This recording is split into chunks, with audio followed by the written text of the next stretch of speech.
On va parler de Nephilim, où donc je vais continuer à vous bourrer le mot avec Nephilim, et cette fois-ci vous parler de mécanique de jeu, la mécanique que je vais décider d'utiliser pour Nephilim.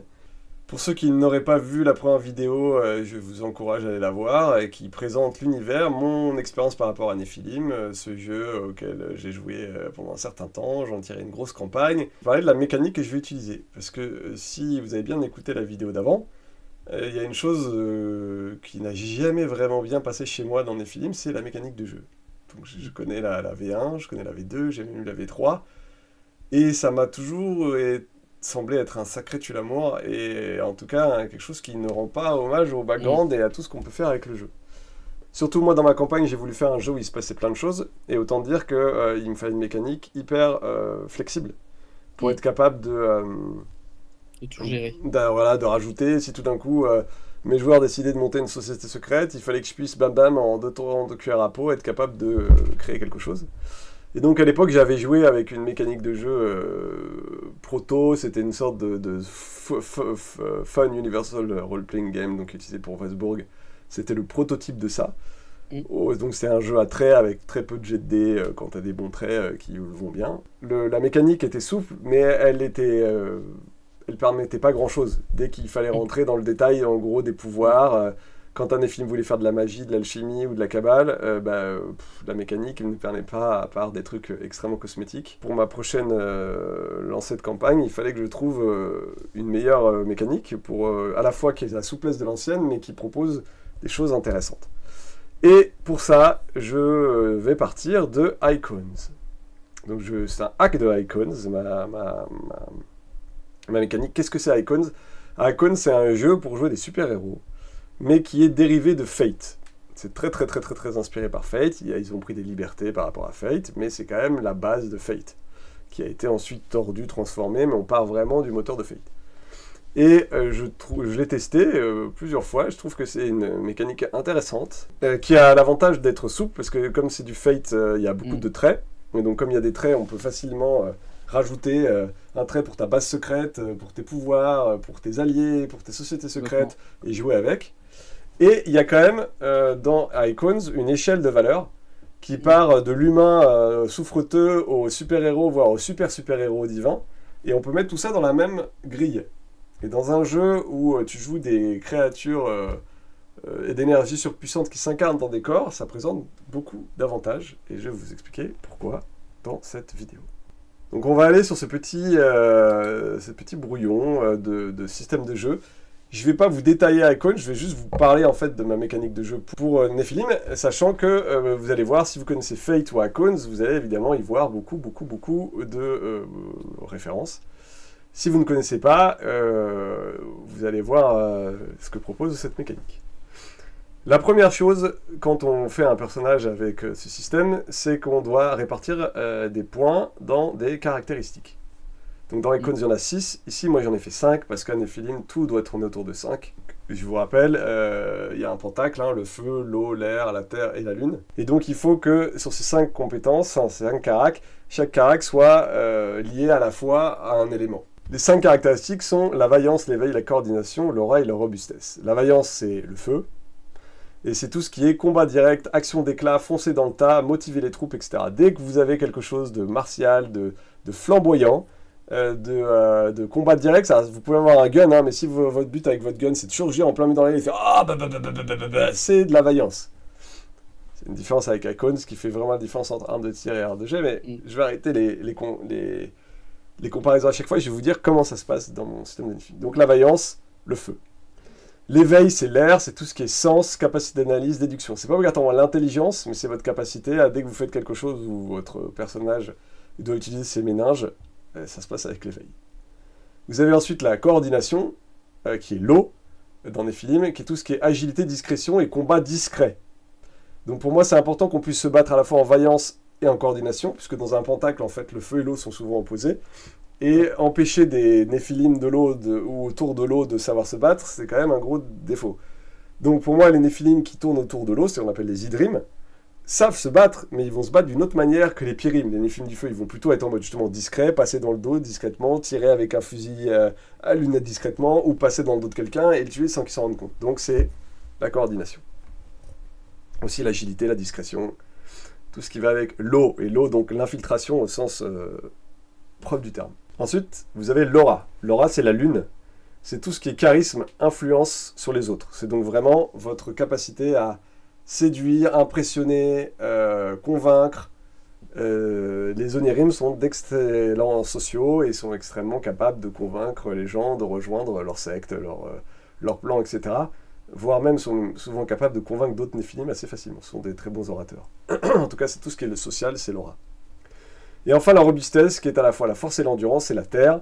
Et voilà, c'est tout ce qui permet de tanker, de quand vous mettez des grosses patates, de faire mal, capable de survivre à beaucoup de choses, d'encaisser. À partir de là, il y a ce qu'on appelle des points d'encaissement, d'esquive, c'est un peu les PV du jeu, qui sont donc robustesse plus coordination, ce qui permet, en fonction de où est-ce que vous êtes sur le pentacle, de toujours à peu près vous en sortir. Puisque quand vous faites normalement un Néphilim, vous devez choisir un élément majeur, par exemple le feu, et à partir de là, si vous choisissez le feu, vous devez prendre un secondaire, et le secondaire il est obligatoirement soit dans la terre, soit dans l'air. Et vous avez ensuite des éléments qui sont pas vos points forts, et c'est obligatoirement l'eau et la lune, et vous choisissez quel est le pire. Okay. Donc en gros, quand vous êtes un Néphilim, si votre élément principal, quand vous allez vous incarner dans un corps, vous allez voir les stats de votre véhicule, enfin du corps dans lequel vous allez vous incarner. Si vous êtes un Pyrim, vous allez mettre plus 3 à la vaillance de score. Puis après, pour votre deuxième, vous allez mettre plus 2. Pour votre troisième, vous allez mettre plus 1. Pour votre quatrième, vous allez mettre plus 0. Et votre dernier, vous allez mettre moins 1. Okay. Donc, à chaque fois que vous incarnez dans un corps, en fonction des stats de score, vous allez le modifier en fonction de votre pentacle de cette manière. Ça fonctionne un peu comme Eclipse Phase, ça du coup. Tu as les stats du corps et tu viens rajouter ce que c'est faire alors dans Eclipse Phase, c'est vraiment la persona, on va dire. Mais c'est pareil pour Nephilim. Le corps a un impact quoi qu'il arrive. Parce que, en fait, dans Eclipse Phase, qui est un jeu qui est transhumaniste, ouais. Et quelque part, Néphilim est transhumaniste, puisque tu joues une créature élémentaire qui est asexuée. C'est le même concept, hein. En vrai c'est le même concept, mais sans le côté technologique, quoi. Ouais, ça c'est de la magie. Et en gros, vous êtes des créatures élémentaires qui s'incarnent dans un corps. Quand le corps meurt, vous devez rapidement vous incarner dans un autre corps, sinon l'Orichalque qui est dans les champs magiques va vous détruire. Et donc, voilà, sachant que si vous êtes vicieux, comme mes joueurs l'étaient à l'époque, vous pouvez même vous suicider devant des personnages que vous choisissez comme étant votre cible.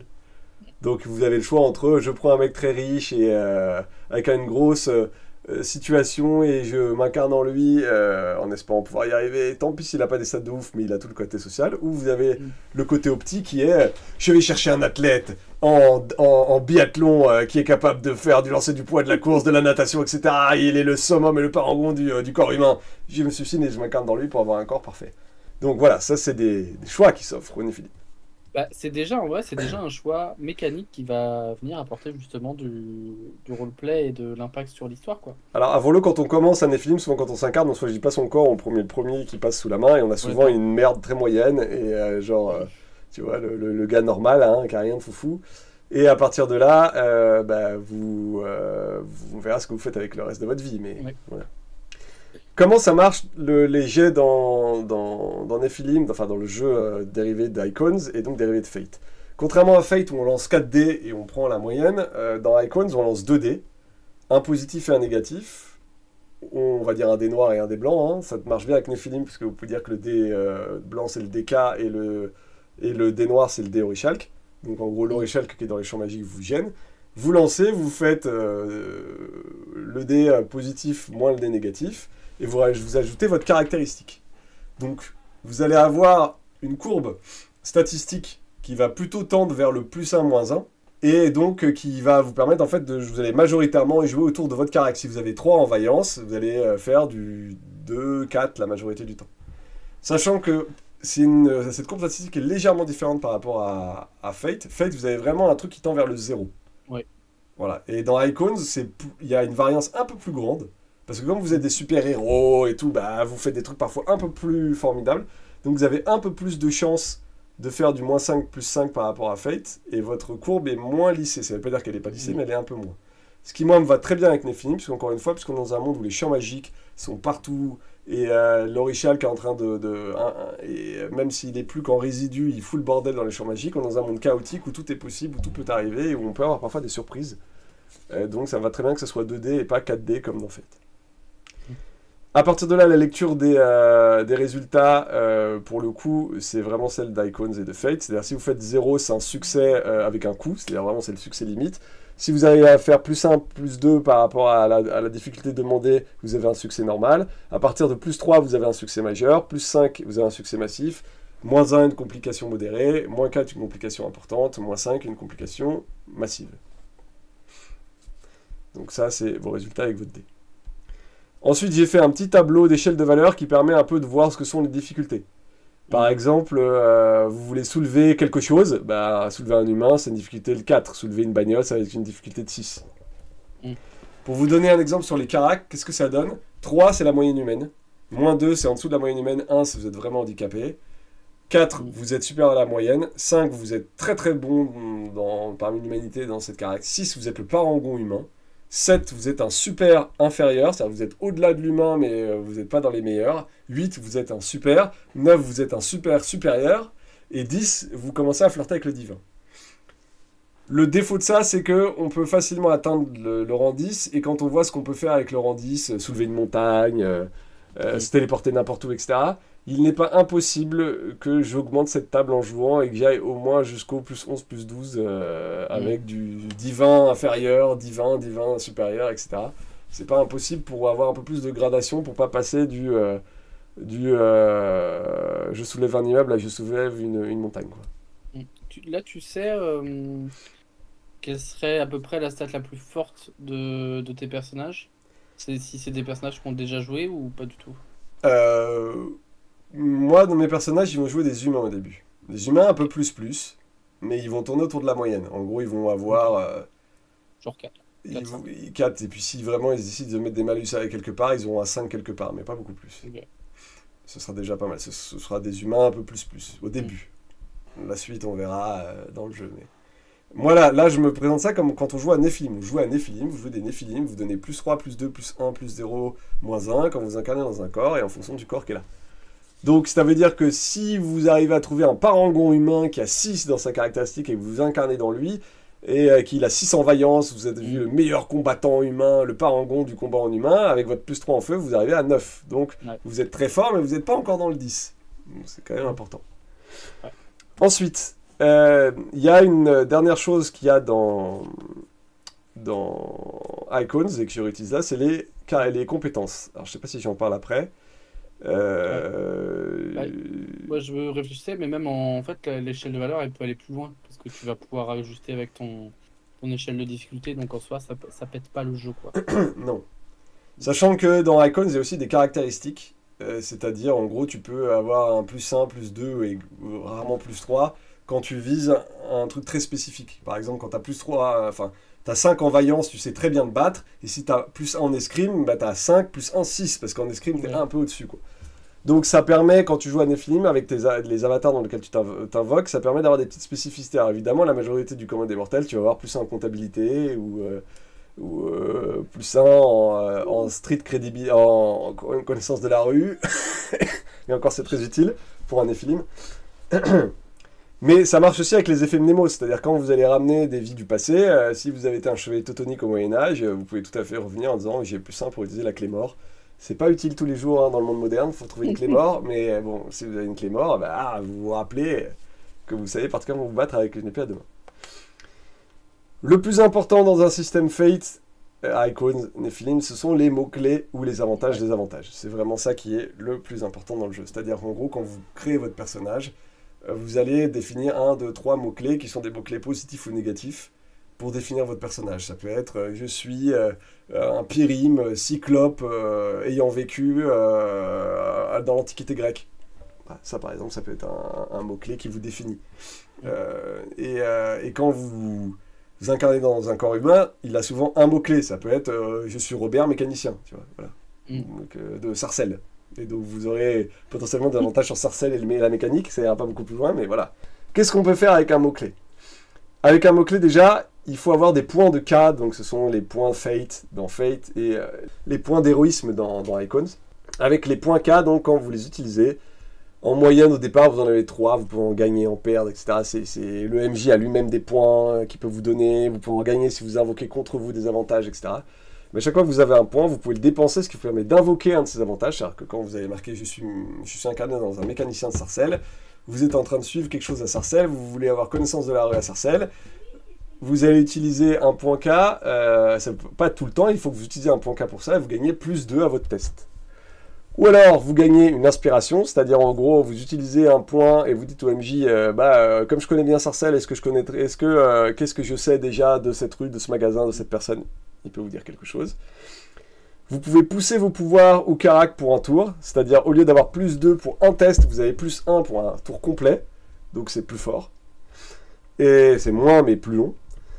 Vous pouvez récupérer un encaissement, donc en gros, grâce au point K, vous êtes à 0 point de vie, vous revenez.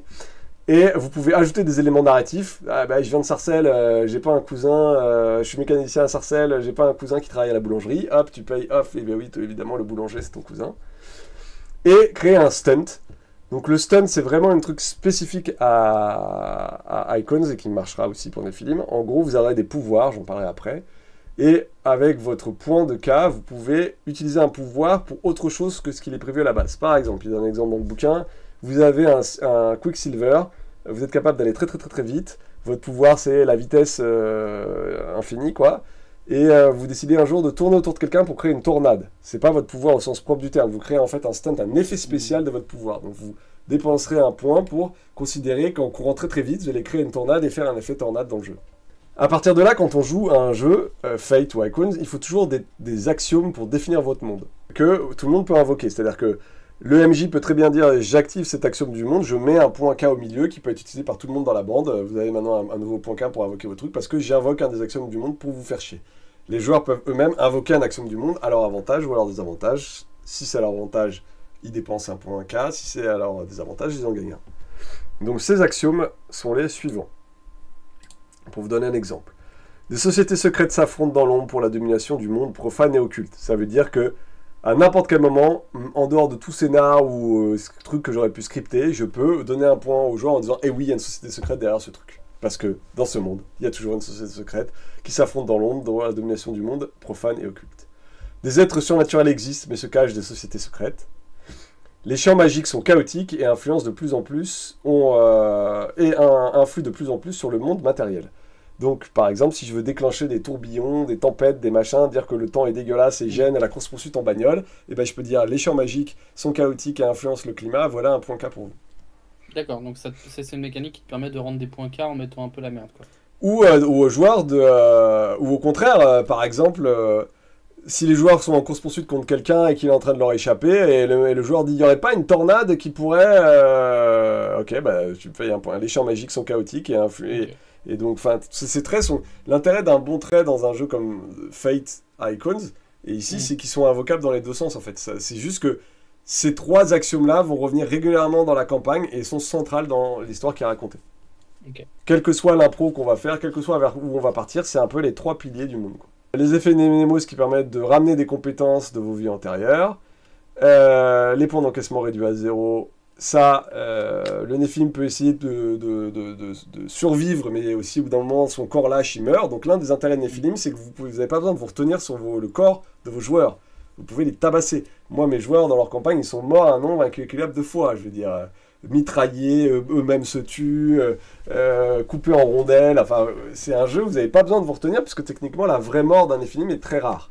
Parce que pour qu'un Nephilim meure, il faut qu'il soit désincarné de son corps. Après, il faut qu'on tape dans le champ magique avec une arme en orichal pour le blesser suffisamment pour qu'il retourne dans sa stase et qu'il soit game over fugitivement pendant plusieurs siècles parfois avant d'être réincarné. Mais c'est souvent en fait quand on jouait dans le passé, c'était la fin La fin d'un arc. Voilà, la fin d'un arc, hop, ils sont venus et puis on revient dans le présent. Dernier souvenir que vous avez eu dans l'Antiquité, la fois où telle société de secrète vous a retrouvé et vous a tous poinçonnés l'un après l'autre.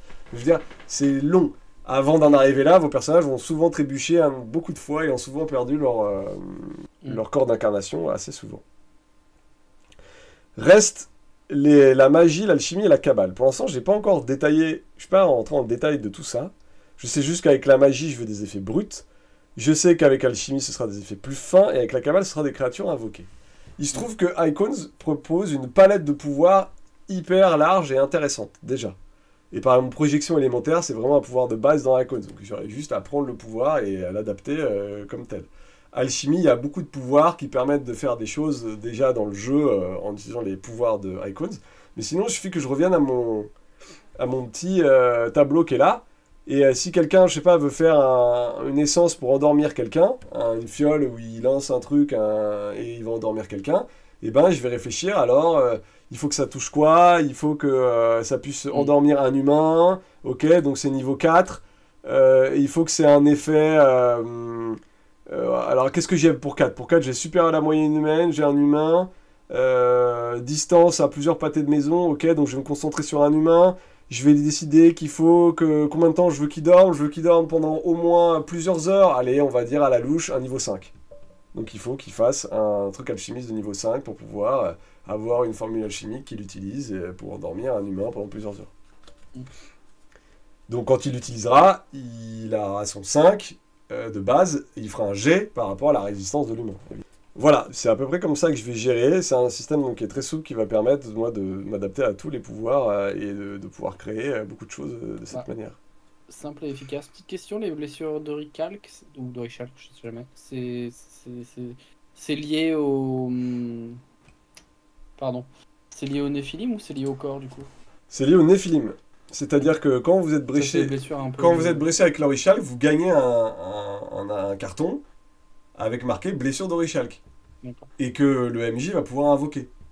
Okay. Souvent d'ailleurs en fonction de la gravité, il va même avoir des invocations gratuites, puisque c'est un truc qu'il y a dans Fate. C'est-à-dire vous pouvez régulièrement créer des avantages, par exemple, je mets le feu, je fais tomber ces caisses au milieu du hangar pour créer un obstacle. Et si vous faites ça en ayant une super réussite, vous gagnez un carton d'état de lieu qui s'appelle obstacle, et vous avez parfois des invocations gratuites dessus. Et donc c'est la même chose avec blessure d'Orichalque. Si c'est une blessure d'Orichalque très vénère, il y a blessure d'Orichalque avec, je sais pas, 2 invocations gratuites. C'est-à-dire que les 2 premières fois où j'emmerde le joueur en le mettant par exemple -2 ou en rajoutant des détails narratifs dans le jeu, c'est gratos. Et puis à partir de là, il faudra que je donne des points K au joueur pour l'emmerder avec blessure d'Orichalque si je veux que dans la fiction c'est un sens. En fait, il y a beaucoup de choses comme dans Fate qui sont gérées comme ça dans Icons. C'est-à-dire vraiment à base d'atouts invocables que tu peux faire pour tout. Comme je dis...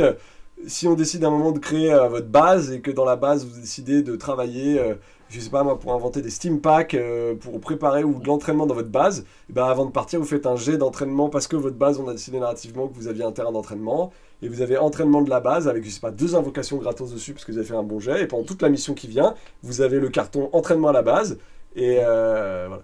Ça te donne ton plus 1 parce que tu te dis, là je me suis entraîné au tir et je dois tirer. Voilà, exactement. Sachant que la règle dans le jeu, c'est que tu ne peux invoquer qu'un seul avantage par jet, mais une seule fois un avantage par jet, mais tu peux invoquer plusieurs avantages pour le même jet. D'accord. Chaque avantage, tu peux l'invoquer qu'une fois, mais tu peux invoquer, si tu veux, 5 avantages. D'accord. Alors, il faut les trouver, il faut qu'il y ait des raisons. Donc, ça pousse au combotage de 1001 à tout ensemble. Et il faut que tu aies les points de K, évidemment, pour pouvoir le faire. Hein. C'est pas... Ça se dépense. Ouais. Ça se dépense, mais tu peux potentiellement faire plus 2, plus 3, plus 4... beaucoup, et donc en cramant les points de K et en ayant les bons mots-clés qui vont bien, et c'est pour ça que je dis que si tu as vraiment envie de déboîter le plus 10, c'est faisable. Okay. Et c'est pour ça que, quand tu joues sur du long terme et que tu vas te retrouver avec des joueurs qui vont trouver mille et une manières d'invoquer des points clés dans tous les sens, tu as peut-être envie d'aller un peu plus loin que 10. Ouais, complètement. Les joueurs commencent avec combien de points de K au début? Au tout début, première partie, ils auront genre 1 point de K. Okay. Mais ça va vite augmenter et mon objectif c'est que en fait très rapidement on bascule dans autre chose et que en fait ils gagnent rapidement des super pouvoirs et que après on va voir ce qu'il va faire avec. Et ça se recharge à chaque partie les points de K ou c'est... Normalement le point de K dans le jeu de base c'est au début de chaque session tu regagnes ton voilà. Okay. J'aime pas trop ça. Parce que techniquement ça pousse parfois les joueurs à tout cramer en fin de session parce qu'ils savent qu'ils vont récupérer après. Et donc, voilà. Et donc, je pense que je house-roulerai ça avec des récupérations de points K qui dépendront du temps de méditation. Donc, il faut avoir du temps de repos pour le corps, pour l'esprit. Et c'est même pas que du mini-maxime, c'est de se dire j'en aurais peut-être besoin plus tard. J'en aurais peut-être besoin plus tard. Bon, il est quand même 23h, on termine dans 10 minutes, va peut-être falloir utiliser les plans de casse, ce serait quand même un peu... Et oui, Voilà. on est tous pareils, on est des écureuils. Alors que moi, je préfère largement que c'est la méditation et du repos qui permet de récupérer les points de K. Et donc, si les joueurs décident d'enchaîner trois missions dans la même soirée à 3 jours d'intervalle, bah, ils vont régénérer leurs points K. Et c'est pas grave. Ok. Je préfère ça que le joueur qui va thésauriser comme ça pendant. Attends. J'ai 27 points de casse, c'est le moment de tous les claquer. Ah. Encore faut-il qu'il ait 27 atouts à invoquer. Oui, non mais... Ah ok, et bah cool, simple, efficace, et effectivement l'efficacité d'Icons, moi que j'aime bien. Alors Icons a des défauts, hein, notamment le côté bordélique du bouquin, mais c'est Le chouette. bouquin est bordélique, c'est pour ça que après moi je ferai un travail un peu d'adaptation au pouvoir de Mm. Nephilim dans chacun des Ouais. trucs. Mais très honnêtement, hein, ça ressemble beaucoup à Fate. Moi j'aime bien ce qu'ils ont fait avec le fait qu'il y ait des caracs, qu'il y ait des pouvoirs, qu'on Oui, décorrèle pouvoir et il y a atout. des chiffres. Voilà, mais l'essence même, hein, c'est-à-dire jouer sur l'atout, invoquer des atouts, utiliser les atouts, c'est Fate à son cœur, quoi. Ouais, complètement.